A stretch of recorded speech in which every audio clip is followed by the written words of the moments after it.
All right, welcome back, guys. So today our lesson is plate boundary types. We're really getting into the plate tectonics starting today. So there are three plate boundary types. Now by plate boundaries, I mean where two plates that are on the Earth's broken up into many plates, where two plates collide. Now sometimes they can actually collide, sometimes they move apart, but it's the boundaries, the area right where they meet. Now the first plate boundary are the divergent plate boundaries. The word diverge means to literally move away from each other, to move apart. And these two plates move apart, usually at mid-ocean ridges, in the middle of oceans. Not always, but usually. And we'll be looking at this on the reference tables in a bit.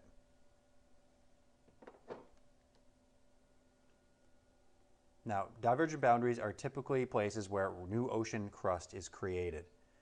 And so the brand new rock comes up from underneath and cools off, and then more new rock comes up from underneath and starts literally pushing or wedging these areas apart. There's usually two parallel ridges next to each other. One is on one side of the plate boundary, one's on the other side of the plate boundary, and there is a rift between them, a rift valley actually between them, where there's usually some kind of volcanic activity. And lastly, usually has underwater volcanoes, possibly seamounts. So there's lots of eruptions underwater. In fact, there's probably just as many volcanoes, if not more, that exist under the oceans than above. And this just shows a picture of a divergent boundary. You can see where the hot rock is being forced upwards here. And as it moves up,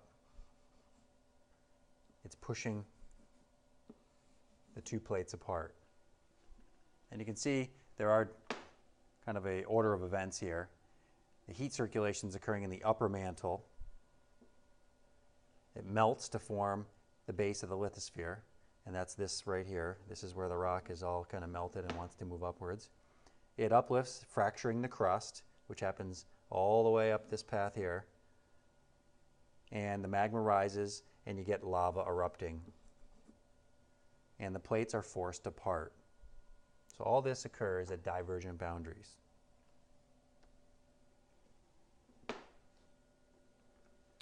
And here are some examples. We have over on the east side of this map, the Mid-Atlantic Ridge, running right down the middle of the Atlantic Ocean.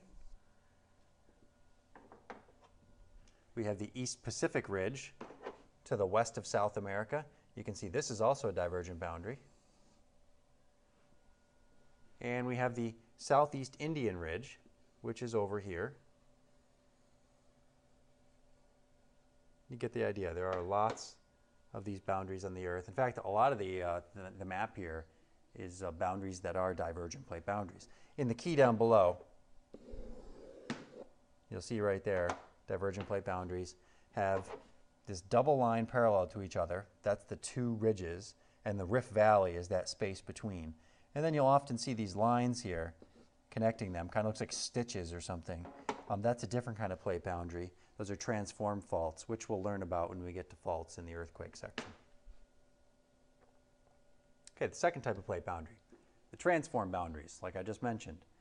These are two plates that literally slide past each other. And you can see in the picture down here how one plate is being forced in this direction, the other plate is being forced in that direction, and where they meet right there is where the rock is sliding. You know, it's a pretty violent thing that can happen there. This occurs a lot in California. And the rock is like twisted or sheared at that area where they meet. Transform boundaries make lots of earthquakes. That's what they're typically known for. Not much in the way of volcanoes because the rock is not coming up from underneath to force the rock apart. There are other forces where these pieces of plates are connected on opposite ends that are pulling them at right angles or at opposite angles, 180 degrees. Great example in the United States is our San Andreas Fault in California and all the little faults nearby. Some are different types of faults like blind thrust faults, but the large San Andreas is a transform boundary. Lots of earthquakes. Oh, let's go back, just missed that one. And you can see this is the general area where it is. You see this red line here. My smartboard's not cooperating today. and it's running right through the state of California between San Francisco and Los Angeles. It actually runs right out into the Pacific Ocean north of San Francisco. And there's the states.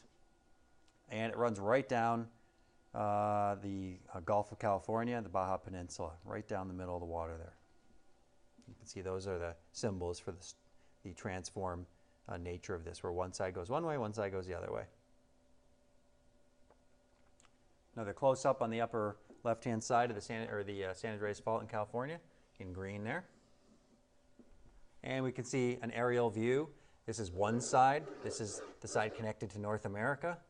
And this side right here is connected to the western half of California, and they are sliding opposite ways. You can see in this orchard here, which there's a lot of in California. California grows a lot of food. You can see one section of trees right here, for instance, does not line up anymore with another set of trees. And that's because this piece of land is moving perhaps this way, while this piece moves that way. And over time, things don't match up anymore. And that really wasn't that long of a time. Those trees can't be that old where this occurred over.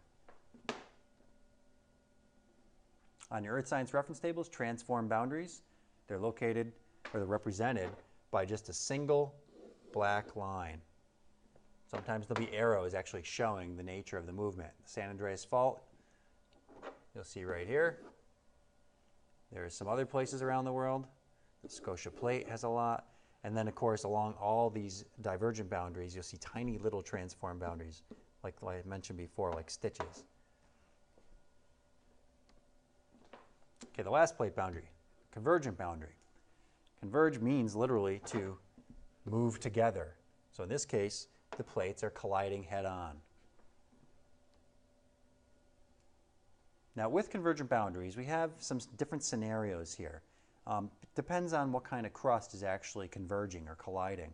So we can think, there's continental crust on the Earth, there's oceanic crust, but because of the nature of the different types of crust colliding, we can have a continental conversion or collision. We can have an oceanic collision, or a continental oceanic collision. And whatever happens during and after the collision depends on what kind of rocks these things are made out of. And if you remember back to what we learned in the last unit, the continents are primarily made out of granite. Their cores are granitic, and the ocean plates are primarily basaltic. And one is more dense than the other, as you'll remember. So continental collisions. It is a tongue twister, and yes, that is a typo right there. This should say collisions. Just notice that. Usually you'll have earthquakes, but not much in the way of volcanoes, and it will create tall mountains as the continental plate rams into the other continental plate. They will build up these mountain ranges, kind of like the Himalayas, to great heights. But because there's not a lot of liquid rock underneath, your magma source is limited, you're not going to get volcanic eruptions. And that's what we see in the Himalayas. Very tall mountains, earthquakes, but not much in the way of volcanoes. All right, moving on to a continental oceanic collision. Now in this case, we have a more dense oceanic basaltic rock subducting, which means to sink, forcing below a lighter granitic continental crust. So in this picture, you see the oceanic crust is moving this way, continental crust perhaps is moving this way, and when they hit, the oceanic crust is more dense. It has a density of about 3 grams per centimeter cubed. The continental crust has a density of around 2.7 grams per centimeter cubed, 2.8, somewhere in there. And when they collide, the 3 wins out as far as diving, and it's always going to be forced underneath. Now, when this happens, it actually creates melting. At the melting point temperature, some seawater is involved in this too, where it actually changes the melting point temperature of these rocks. And this mixture of hot rock is less dense, and it forces its way up through, creating these volcanic mountain ranges all along the coastlines. So wherever you have an oceanic crust ramming into a continental crust, usually occurs on coastlines, you're going to find these volcanic mountain ranges right on the edge of the coast. And that's what that bubble's talking about. Great example, the Andes Mountains in the western half of South America. Lots of earthquakes and volcanoes. Now, one thing I didn't mention, I should mention, is right on the edge of the coastline here, where the ocean plate is subducting underneath the continental plate. Some of this ocean plate pinches the continental plate downwards, and you get this deep trench right on the coastline. Now, they're not the deepest trenches in the world, but they are deep. Third scenario, we have an oceanic type crust collision. And you'll see that this creates lots of earthquakes. You see the ocean crust right here is forcing itself into the other ocean crust. And one of the two plates, one of them's got to go down, one of them's got to subducts deep into the mantle. These dots represent earthquakes. You see the earthquakes get deeper. I'm not going to tell you much more about that because we have a lab to do on that. Not going to give away any secrets there. And lots of earthquakes, as I mentioned, forms the world's deepest trenches because both plates are more dense basaltic crust. So you get these very deep trenches like the Marianas Trench. The dense oceanic crust subducts or sinks below the other dense oceanic crust. Remember that. And the last thing here that's actually pretty important, especially when you look at a world map in the Pacific Ocean, you'll see lots of this, is it forms these volcanic island arcs. Arcs means kind of like curved, semi-curved chains of islands that are volcanic, sometimes very violent eruptions. The biggest that's ever happened in the world, actually, are some of these islands. And they always kind of parallel the shape that the trench took, or that the two plate boundaries, or the plate boundary took. And that's about it. Examples would be Indonesia, Japan, the Aleutian Islands off the coast of Alaska, and there's many, many more.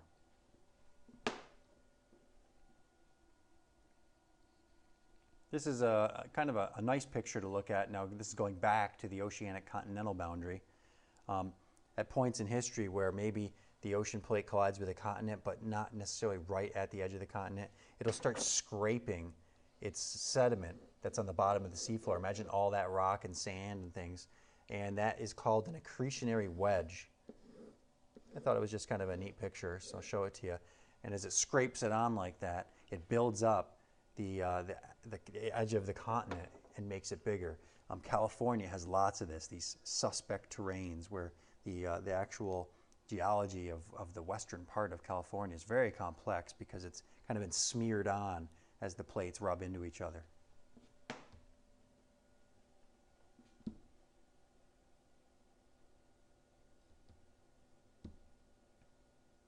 All right, so here it just shows kind of a video clip of all three plate boundaries, or all three types of plate boundaries in motion. And I'm not sure if this is actually active. Nope, it's not.